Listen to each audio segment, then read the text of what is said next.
Hello friends, అందరికీ welcome back to our channel అండి. ఈరోజు వీడియోలో అయితే క్యాప్సికమ్ కర్రీ రెసిపీ చూసేద్దాము. ఫస్ట్ అయితే దీనికి కావాల్సిన క్యాప్సికమ్ని నీట్గా క్లీన్ చేసేసి పక్కకు పెట్టుకోండి. ఇవైతే చిన్న సైజు క్యాప్సికమ్స్ అన్నమాట. అంటే మీడియం సైజు టొమాటో సైజులో ఉన్నాయి, పెద్దవి కాదు. క్లీన్ చేసి పై తొడిమది తీసేయాలండి. తీసేసి సైడ్ లేయర్ కట్ అవ్వకుండా జాగ్రత్తగా ఇలా ఒక కప్లా ఫామ్ అయ్యే విధంగా మన లోపలికి హోల్ అయితే చేసుకొని పక్కకైతే పెట్టుకోవాలి వీడియోలో చూపిస్తున్న విధంగా. నెక్స్ట్ అయితే కర్రీ ప్రాసెస్ చూసేద్దాం ఎలా చేసుకోవాలో. ప్యాన్లో ఆయిల్ వేసి ఉల్లిపాయ టొమాటో ఒకేసారి వేసేయొచ్చండి, సపరేట్గా ఏం వేయాల్సిన అవసరం లేదు.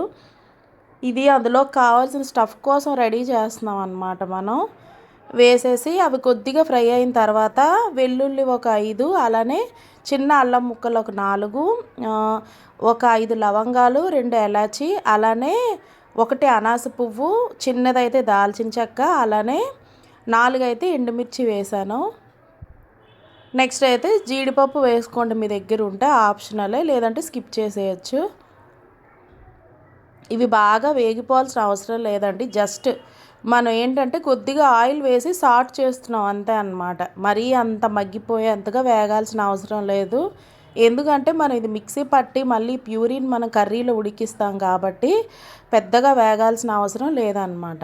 అలాగే కొత్తిమీర కూడా వేసుకుంటుంటే చల్లారిన తర్వాత మిక్సీ పట్టేసి ఇలా ఫైన్ పేస్ట్లా తయారు చేసుకోండి. ఫైన్ పేస్ట్లా చేసుకొని మనం ఇందాక ఈ కప్స్లా చేసుకున్నాం కదా క్యాప్సికమ్ని, ఇందులో మీరు ఆ ప్యూరీని స్టఫ్ చేసేయడమే అన్నమాట. ఇవి చిన్నగా ఉన్నాయని నేను అలా చేశానండి. మీకు పెద్ద క్యాప్సికమ్స్ అయితే వాటి పాలంగా చేసుకోవచ్చు, లేదంటే ముక్కలుగా కట్ చేసి కూడా చేసుకోవచ్చు అన్నమాట. ఇప్పుడు అవి పక్కకు పెట్టేసి ఆయిల్ వేసి ఇందులో ఆవాలు జీలకర్ర వేసాను.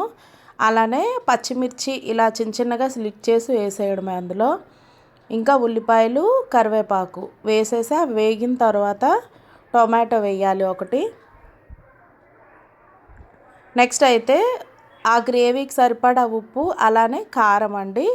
మీకు ఇందాక వీడియో క్లిప్లో మిస్ అయిందండి, నేను మిక్సీ పట్టిన ప్యూరీలో కూడా సాల్ట్ యాడ్ చేశాను. అందులో సాల్ట్ అయితే వేయండి, ఎందుకంటే లోపల మనం స్టఫ్ చేస్తాం కదా చప్పగా అయిపోతుంది. సాల్ట్ వేసిన క్లిప్ మిస్ అయింది. మీరైతే మిక్సీ పట్టినప్పుడే యాడ్ చేసుకోండి ఆ ప్యూరీలో. అక్కడ అది యాడ్ చేసేసామండి. ఇప్పుడు ఈ టొమాటో ఉల్లిపాయ కావాల్సిన సాల్ట్ కారం కూడా వేసేసాము. అవి కొంచెం బాగా ఫ్రై అయిన తర్వాత ఈ విధంగా స్టఫ్ చేసిన క్యాప్సికమ్ అయితే వేసేయాలి. ఇందులో వేసేసి కొద్దిగా మనం సిమ్లో అయితే పెట్టుకోవాలండి కర్రీని, అడుగు పట్టేస్తుంది లేదంటే. కొంచెం అటు ఇటు మంచిగా మగ్గేంత వరకు కొద్దిగా మగ్గితే సరిపోతుందండి. మూత పెట్టుకోవాలి.